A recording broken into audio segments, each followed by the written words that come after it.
Well, the deadline to fund the government is 1 week from today. It's ticking down. And remember, just weeks before Trump took office, this was in December, Democrats accused Republicans of wanting a shutdown.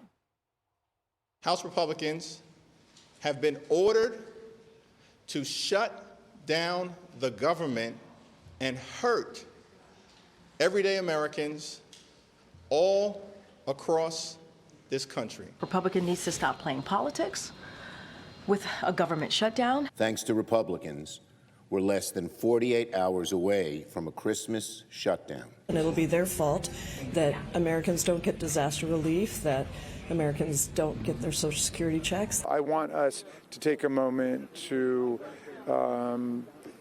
at least appreciate the fact that we've been able to stop another Republican shutdown of the government. They were dire. Social Security is not going to go out, they said. Now, according to Politico, we're just 4 months from that moment. Democrats appear ready to force a shutdown. Listen to this quote. Democrats are itching for a fight, Politico says. Senior House Democrats have spent recent days privately surveying their members about whether they would be willing to shut down the government. So far, they're encountering little resistance. Usually, shutdown saber rattling originates on the fringes. This time, however, the foment is coming from the leadership table itself. Speaker Johnson, I'm struck by that because that is very true. Fringes advocate for this, and then it just kind of trickles up. But now this is trickling down. And I'm curious if you've heard about this, number one. And number two, as someone in leadership, have you ever tried to orchestrate a shutdown? Of course not. Democrats don't get irony, right? All the tape is about what they're doing right now. It's a lack of principle, and it's very dangerous. A shutdown doesn't behoove anyone. And the fact that they're trying to orchestrate it illustrates what we said earlier in the first block, that they are flailing. They don't have a vision, a platform, a party.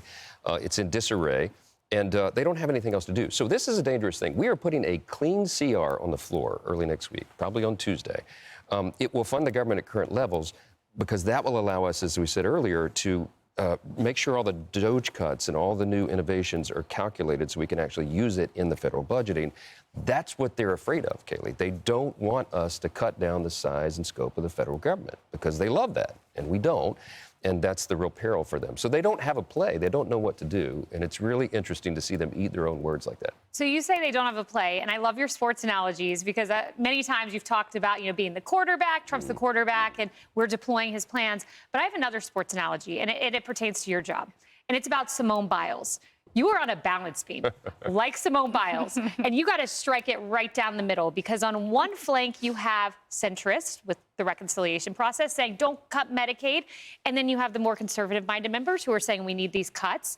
And with the CR, you have the same balancing act. You have Trump, who met with these different elected representatives, and one named Eric Burleson, who's never voted on a CR, came around and said, I'm game now. I use this as an example to say you've got one member. You're on this balance beam. You can only lose one member. You think Tuesday you could manage to do it without losing more than one member? Yeah, I prefer football metaphors. Okay? But I'll go with the balance beam. Okay, so I'm no Simone Biles, but we'll get this done. And let me tell you why. Because all the Republicans understand. Stephen Miller had a great observation a few weeks ago. He said the thing about governing with a small majority is it's very clarifying. Yeah. Everyone will get on board because they understand the strategy. What we're doing is making this play, okay, back to football, so that we can score, right? The big score, winning the game, is changing how Washington works, and we're on the verge of that. And so you have to do it in the proper sequence to make sure that happens. So the playbook we're running right now makes a lot of sense to everybody, and I'm one of those guys. I'm a deficit hawk. But let me say clearly, the president's been clear, we've been clear. We're going to protect Medicaid, okay, for everyone who is eligible to receive that.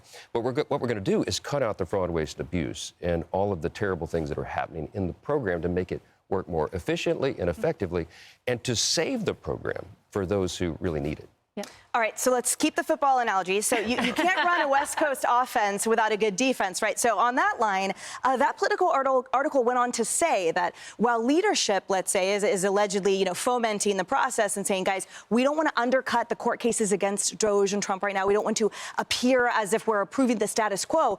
But then what happens? What we do is furlough 2 million current federal employees while protesting the release allegedly of a few veterans, right? So at the end of the day, that doesn't seem like a good messaging or good strategy at all. And as a former federal attorney who went through, attempted furloughs all the time, man, when you get to that 11th hour, it's already wasting everyone's time in the anticipation of it. So how do you see that they play on the leadership front moving forward?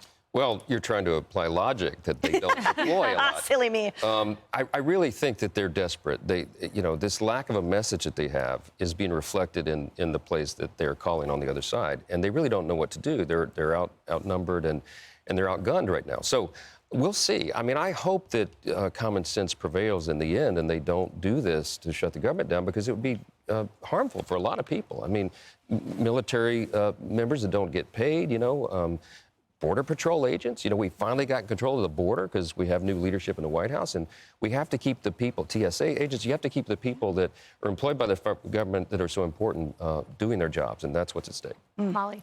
Switching to the slippery slope, as I grew up skiing, there are some mixed headlines, though, that say, like, here's an Axios one: Senate Democrats warm to helping GOP avoid government shutdown. Things are close, they're tight. Do you have some Democrats working with you? Well, we'll see if there are grown-up Democrats in the Senate. They try to claim that they are. I mean, I think they understand the peril of that, and there won't be any way politically for them to get out of it, because it will be the Schumer shutdown. I mean, we send the CR over from the House, it's on him. So you'll need 7 Democrats to join with the 53 Senate Republicans to make sure the government remains in operation, and that's his decision. So I think they understand the weight of that decision, and that everybody in the country will be watching. Marie. I mean, just to be clear, Democrats don't control any lever of power. You were right in the A block when you said Republicans won a victory across the board. So if the government shuts down, I think a lot of Democrats would say, but we're not in control. You are. And I guess to the second part of what you said about, look, I support a clean CR. I think that's the smart thing to do for the government. That next negotiation that you mentioned of negotiating how to cut government spending. What do you say to those? It's not just a few, 6,000 plus veterans who've been fired by the federal government, who were doing their jobs, who were showing up. What do you say to the people across the country who work for the VA, who can't man the suicide hotline now because Elon has fired them? Like, what is your message to them? Because they're getting mad at Republicans. Yeah, look, we have to take care of our veterans, and the VA needs employees who are doing this noble work.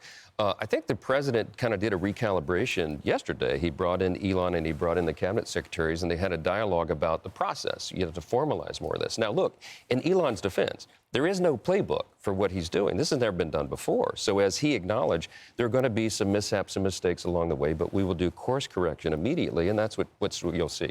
Yep, and President Trump emphasized that he is looking to keep the good, hardworking individuals.